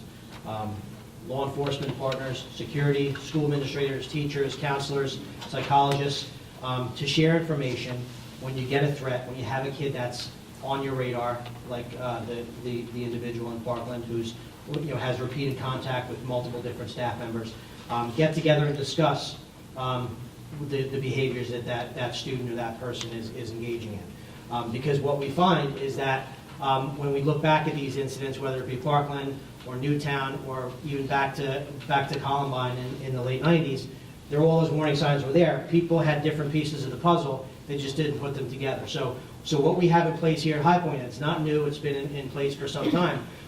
We pride ourselves on providing students with resources. Our teachers have tremendous relationships, our administrators have tremendous relationships, our staff members have tremendous relationships. In addition to those normal educational-based relationships, we have school psychologists, we have social workers, we have behaviorists that all have pieces of these kids. And when there's an incident, when we're made aware of something, whether it's an Instagram or a Snapchat or something on Facebook or a text message or something's overheard in the locker room, we get reports, they get vetted through our system, and each person who touches that kid in a different way gets together and collaborates on what do we need to do to help this kid. We're not looking to target someone to say, hey, this kid's a problem, let's get rid of them, or let's incarcerate them, or let's do something in a negative way. Our goal is to provide resources to those kids, get the mental health counseling both in school, in the building, with our behaviorists, school psychologists, social workers, counselors, teachers, and connect them with resources outside of the building. In addition to that, if there's things like if it's a threat, if someone's posting a picture of themselves with a weapon or making a threat, we have our law enforcement partners in the building. Since Parkland, we've had an abundance of reports about things that students saw on social media months ago that they're now reporting because they're seeing that hey, I saw that, I don't want to be the one who doesn't say anything. So now we're going back, we're communicating those things with our law enforcement partners, and they're running it down on their end. So it is all about information sharing, like Prosecutor and Chief Richard said. It takes a village. We all have to have those pieces, but we have an abundance of resources at High Point to identify and prevent those things from happening. Identify those students who potentially are at risk to themselves or to others, and get them connected with resources both inside and outside the building. Thank you. No pressure, but we count on you guys a lot in this town to take care of our kids when they're here. When they get home, that's on me. I got to make sure they're okay. But when they come here, we're hoping that you guys can do your best, and we know you do. Keep on doing that. Thank you. Thank you.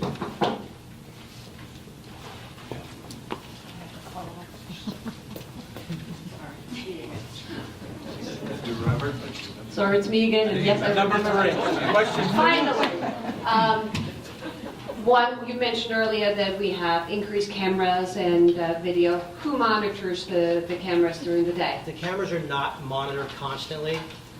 So we have cameras at any desktop computer in any office that has that software, and there's several throughout the building, can pull up and monitor those cameras. So they're monitored at certain times throughout the day.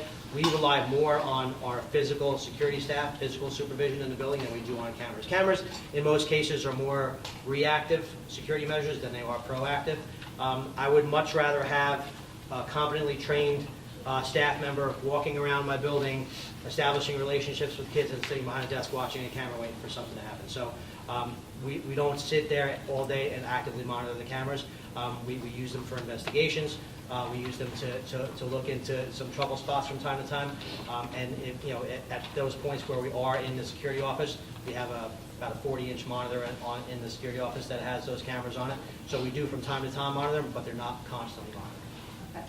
Thank you. And God forbid we have an incident here. Have we ever run a drill with our local EMTs, first responders, hospitals? How long does it take for them to get here? Are they prepared to handle emergencies like that? Yeah, so several years ago, we ran what was called, again, prior to a lot of this mass casualty drill. And we did that on a Saturday afternoon. Many of the individuals that were part of that rescue squad, fire departments are in the audience tonight. And that was just as you're saying, a collaborative effort to try to develop response time, know exactly what it was, and we had student actors involved that spent their time on a Saturday, and we went through a mass casualty event. State police were here, sheriff's department was here, local fire departments, local EMS, and if you didn't know what was going on, it looked like something was going down at High Point. So I remember that day, the sirens coming up to school and sending chills down your spine, even though we talked about it for months with all of our community partnerships, knowing that it was going to be a drill, it felt real. And we learned a lot from that. We had a lot of discussions afterwards for that. again, our partnerships with the law enforcement, and don't forget the volunteer squads that are here in our county, that what they do every single day for us, whether it be fire department or EMS. They're a tremendous part of that mass casualty drill that we did, and it was successful, and it opened communication.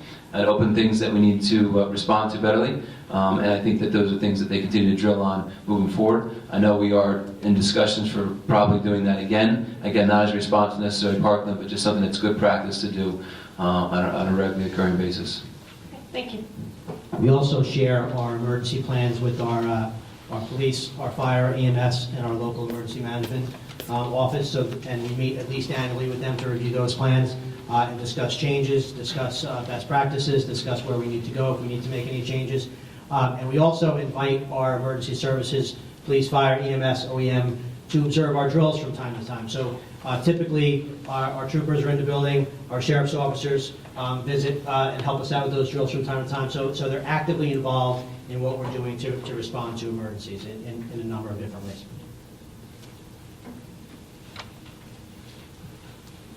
Anyone else?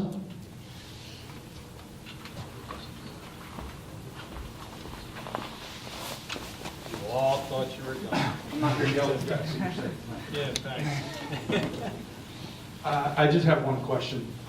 We talked a lot about procedures and prevention and what you people are doing to keep our kids safe.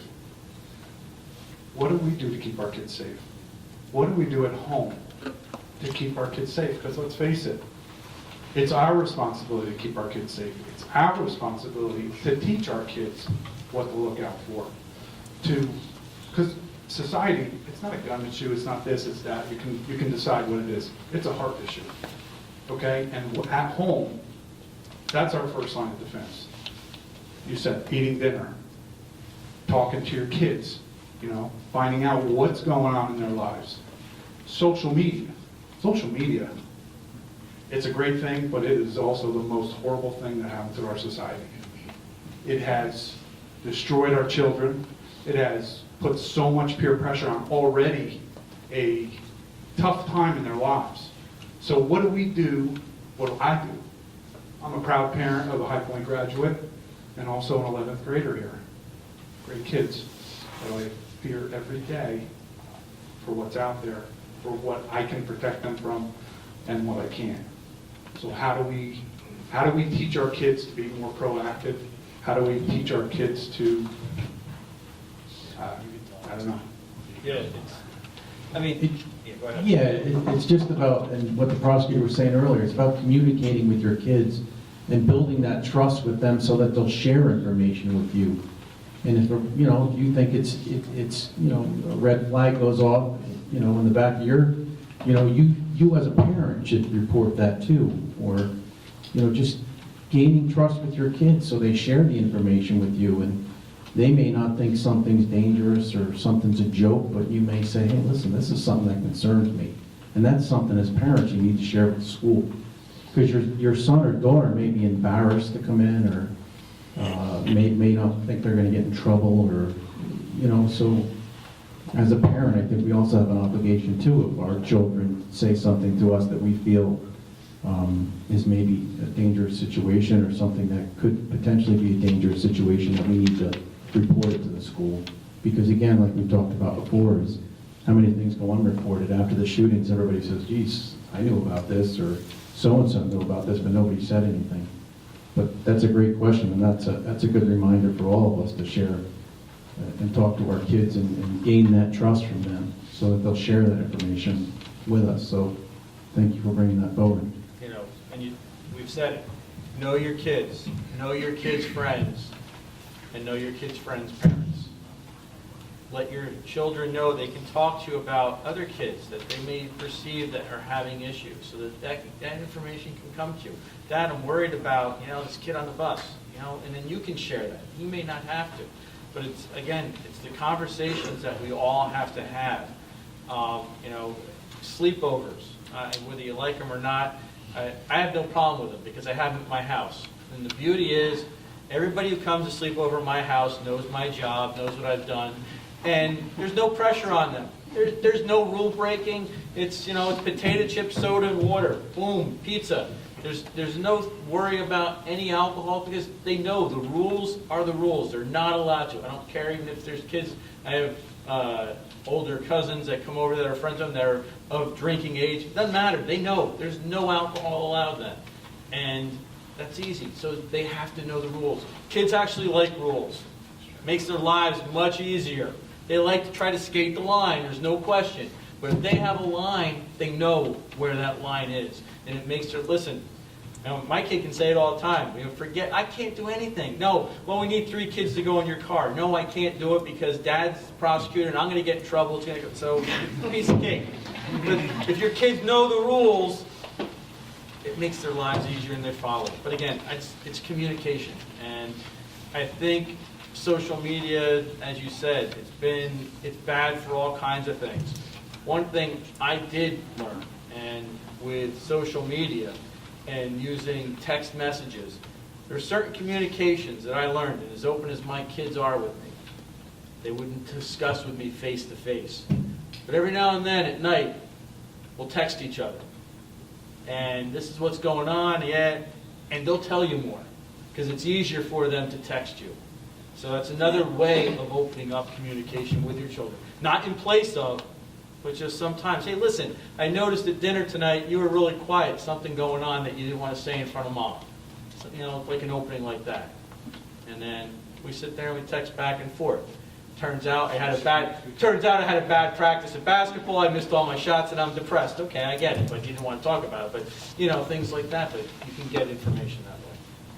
I wanted to say at school, what I've noticed, and this isn't the first terrible school shooting that's happened in our nation, but the situation that happened in Florida last month really seems to have struck such a nerve with the kids. It has heightened their awareness and their concern in a way that I haven't really noticed before. So whereas we talk about so often that they're desensitized to things and social media just bombards them so much that they're desensitized, this has given us a little bit of an opportunity to resensitize them, and we don't want them experiencing tragedy and we don't want them traumatized, but there's some happy medium in there where they can be alert again and where they can understand that there are dangers and that there are people that they need to be wary of and there are times where they need to report things. And so in the aftermath of all of this, just like we're all having this event tonight, there's been a lot of conversations with the students, and I think that they have learned a lot of difficult, terrible, important lessons about relating with their peers and their parents and their teachers, and when they need to speak up. So I think that going forward, they're going to help themselves all be safer because they're smarter now. They're a little less naive, and that's a good thing and a bad thing. But that has been a definite outcome, a big response from the kids, and I think that they're going to be able to take better care of themselves going forward. I just want to thank you all for being here tonight, taking time out of your personal schedules. But I especially want to thank you and Mr. Townley, all the guidance, the staff here at High Point for keeping our kids safe and for going through these extra measures. You don't know how much we really appreciate it. Thank you. Can I just add something to this really quickly? Because it's important for the people that work here and are doing this to hear a question like that from you because it's so much partnership. But I think I thought about this a lot when Anya was speaking because she was expressing a sentiment that I can't even fathom expressing when I was a senior in high school. That our kids, our students have to consider things that were unimaginable to us and that we need to listen to them. So I'm not a counselor, I'm a teacher, but I listen to their concerns all day long and they're real. And they need to feel like adults think that they're real.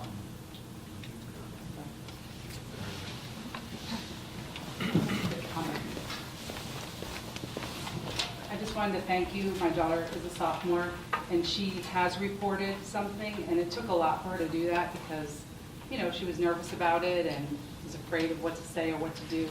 But just so the positive end of it, the kids are watching you and how you respond to that as well. And for her, it was a really positive and empowering experience to see that, once she reported something, that it was carried through and that the student was helped. And that's really important too, that, we understand as a teacher myself, that they're watching the way that we react and the way that we respond. And again, like you said, that we're listening to them. So just thank you for that follow-through.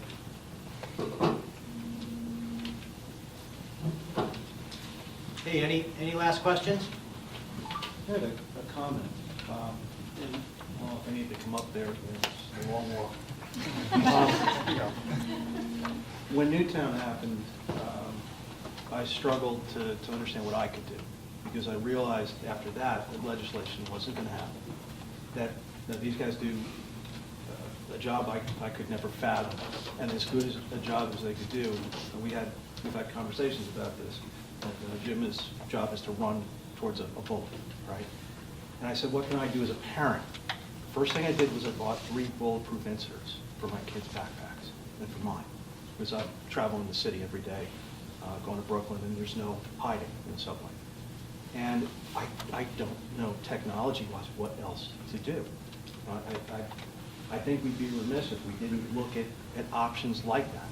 Like maybe there's some grants that we can go for that provide shields at different places in the school. I think we have to look at those opportunities. And part of what troubles me about the conversation with teachers being armed or more people being armed in the classroom, it's absolute. It's either all of them or none of them, and that's not viable. There are technology answers that say we can have biometric locks in classrooms that only teachers can open during an emergency, not carry. So I think and a lot of us have ideas. A lot of us talk about these things at wrestling matches and things like that. I think it's important to understand pragmatically what we can do as parents. And maybe, a bulletproof vest is a security blanket for a kid. It's not going to stop an assault rifle round, but it'll stop other things. And maybe that's some of the things we ought to explore as a community. Just throwing that out there, because I struggle with this. Okay, so my final comment for the night, and I'm going to ask each panelist if they'd like to make a comment before Mr. Talmay closes out for the evening. I would love to stand up here. I talked before about security systems are made up of people, policies, technology, and infrastructure, right? I would love to be able to tell you that there's one person that I can hire that's going to fix this whole problem and nothing could ever possibly happen. That there's some policy that I can implement here that's going to fix it all and nothing's ever going to happen. Or that there's some technology available that's going to fix it all. The bottom line is that there's not. And at the end of the day, security is more of an art than it is a science. Okay, it's not 1 + 1 = safe, right? The thing I can guarantee and I can promise all of you is that here at High Point, we take the art of security extremely seriously. And the lives and the safety of your children is our paramount responsibility, and it's our top priority. And I know every security article that you read after a shooting or after some terrible event at a school, everybody says it's our top priority. I can tell you standing here, I have students in this school. I have 4 kids. I've had students graduate from this school. I'm vested in here, okay, as are all of these people on the panel, as are all of you in our community. So it's all of our responsibility, and I'm so happy that all of you came out tonight to discuss this with us. It doesn't end here tonight, okay?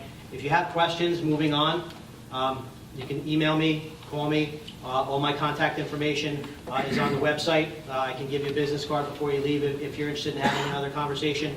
We promise that we'll get back to you. I'm sure all the panelists feel the same way.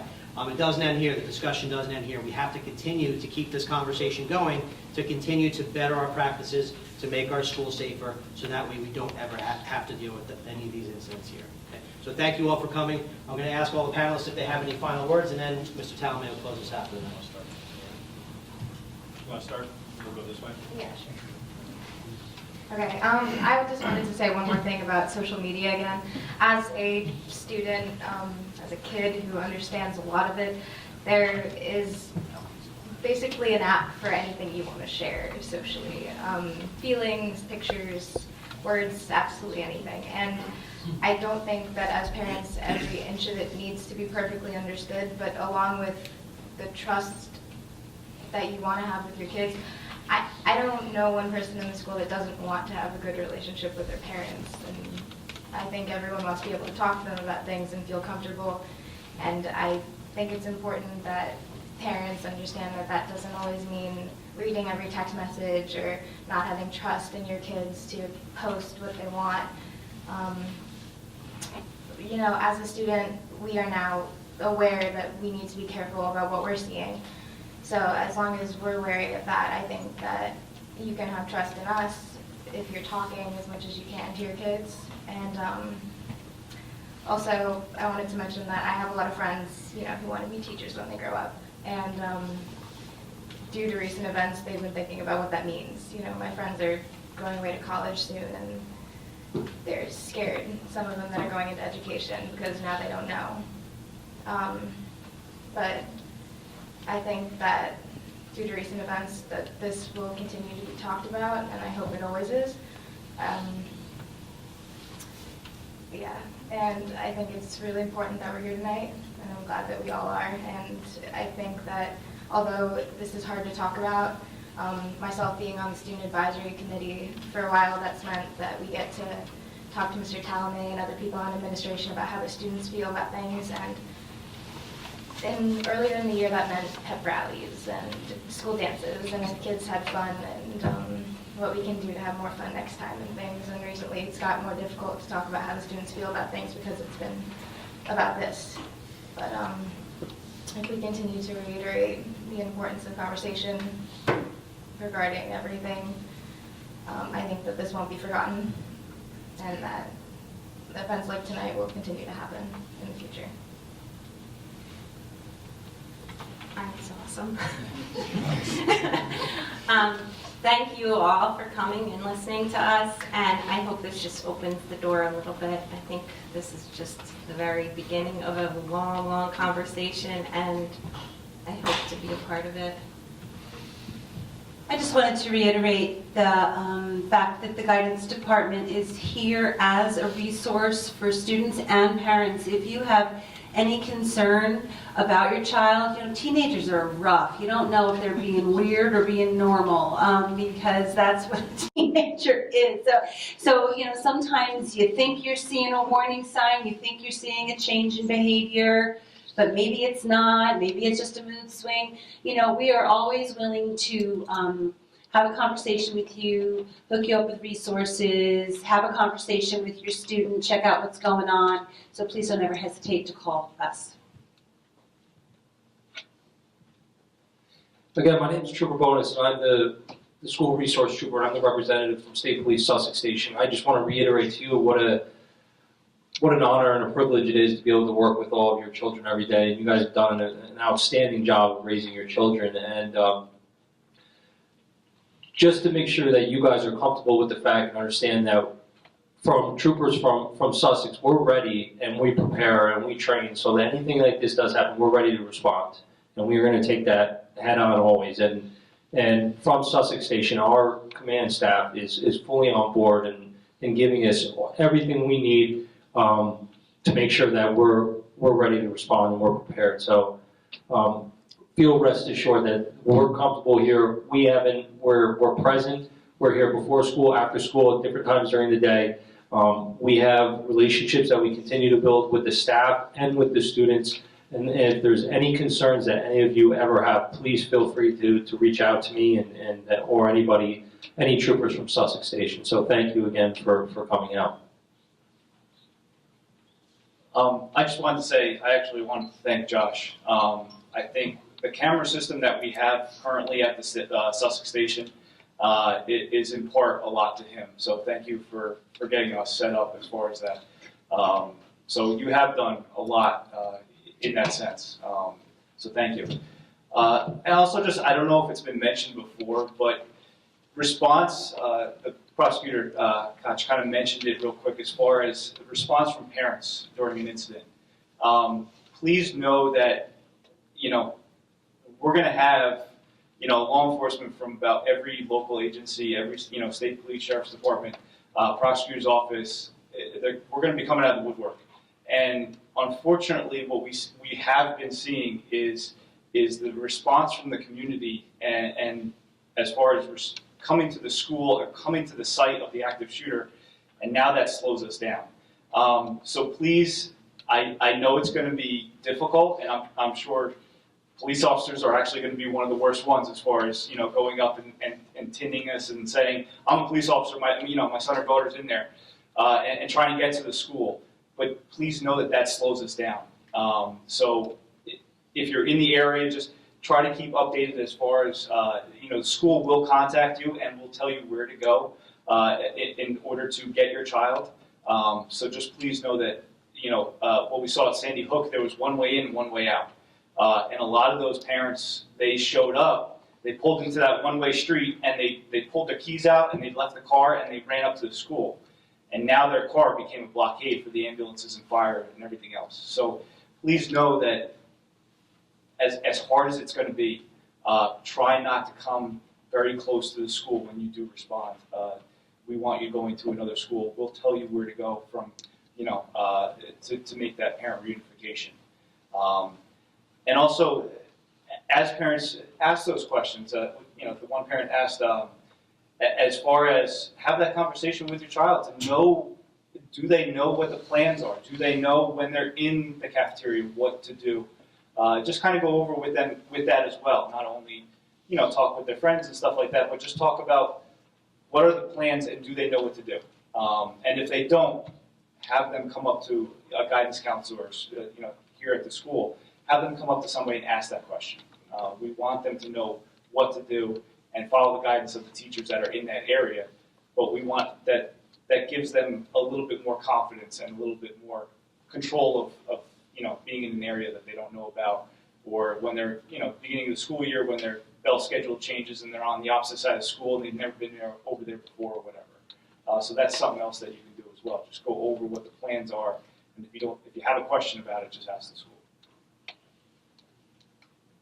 Thank you.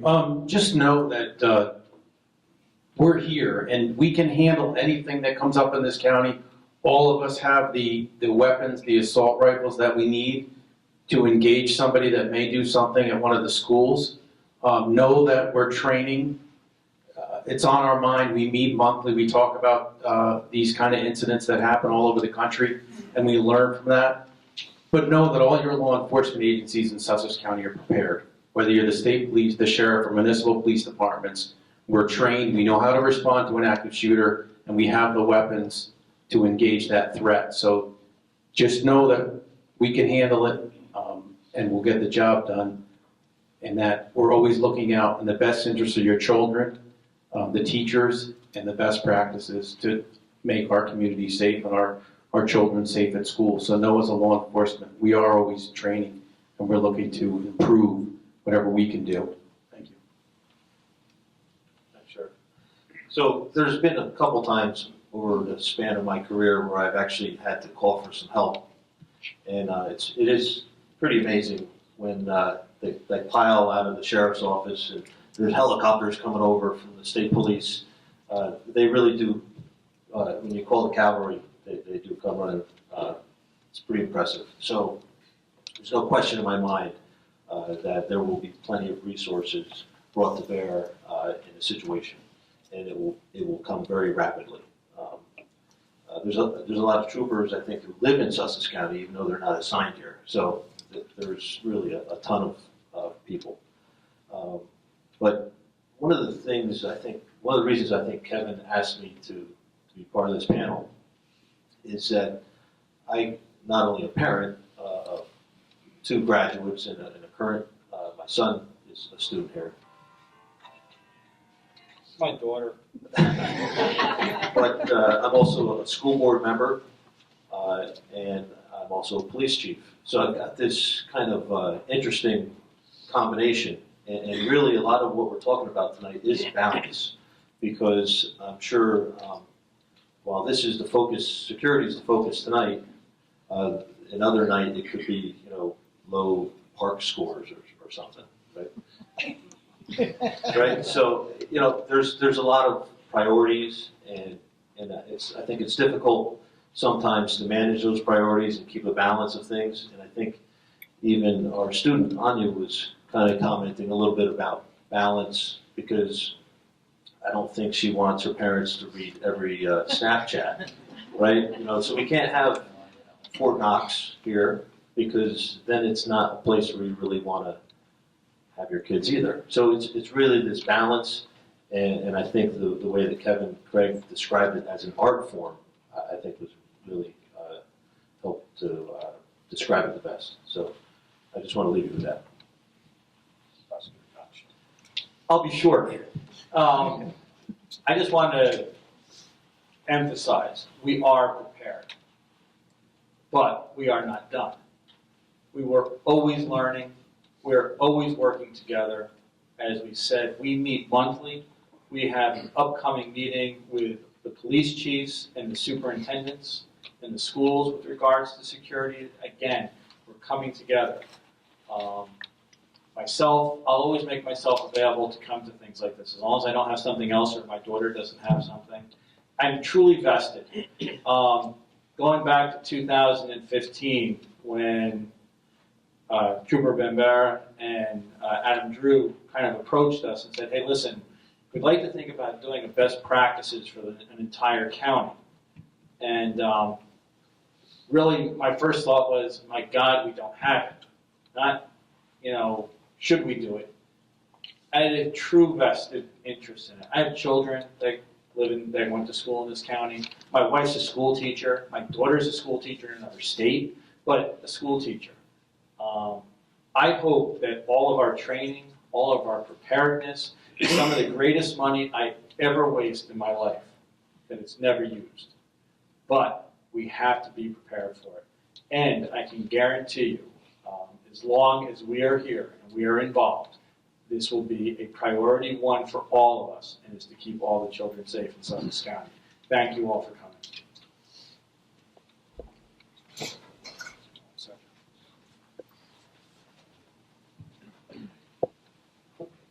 I just wanted to say again, thank you to the panelists for being here. I know you take time out of your busy family schedules to be here, and your studying schedules, and all those things that are occurring. A couple things that struck me as you went through the night, and one of them, Ms. Lowe just recently said, is that, as a high school senior, with Anya kind of expressing so eloquently from a student perspective, that I never, as a former High Point grad from a couple years ago, never thought about these types of things. And think about that journey that we've had. 16 years ago when I got into education, I never thought that I'd be standing here 16 years later in front of you as a principal talking about school safety security panel and some of the horrific events that have taken place over the 16 years. But the reality is that we are. We are here together to talk about that, and we need to be here together afterwards and continue the conversation, talking more and more about solutions. And a lot of you had some great ideas. A lot of you brought some difficult questions, and I really appreciate that. And I think the perspective is great. And I think going back to the opening comments is we need to know our kids. We need to know our kids. When I say our kids, it's the 900 and whatever it is number that comes in the door every single day. We need to know those kids. We all need to know those kids. We need to trust each other. We need to have relationships like the student said before, to be able to have those communications and those conversations, even though sometimes I may not have all the answers for them. Right? We need to have the dinner table conversations as a family. Think about what's changed in society over the 16 years with the talk about education. Family dynamic has changed. Society has changed. Social media has changed. And those things aren't going to go away. We need to all do our parts to be proactive. And I think, going back to what some of the panelists said, continue the conversation. Don't let it just be because of Parkland or because of Columbine or because of Sandy Hook or because of Las Vegas shootings that took place or whatever else that's going on in the world. It has to be an ongoing conversation that we need to partner on, to work on. And I don't think, going back to Josh's question, that there is the ultimate magic wand that we can wave. But I applaud you for being here tonight. I applaud you for being here and having the conversation. I'm very grateful to our community partnerships that we have here at High Point Regional High School. And this is not a community partnership because we want to demonstrate that. It's because this is a real vetted community partnership that we've had prior to Parkland, and we're going to have it continue moving forward to do the best of our ability to respond to your students' needs You know, I've said this many times before, you're not just in this forum, but in, open houses or in conversations. It's an open door policy. If you have questions or comments or concerns, always feel free to call me, talk to me, stop me, whether it be a Tractor Supply or on the phone, whatever it may be. We're here in the community. I'm vested in the community because I care for your kids every single day.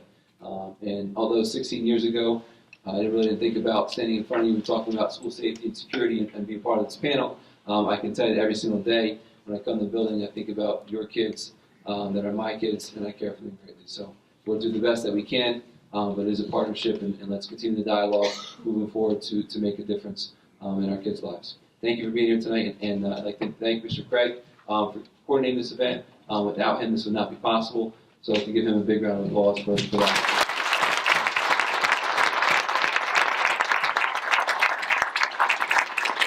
Thank you, and hopefully you won't be hearing my voice early in the morning. Have a great night, everybody.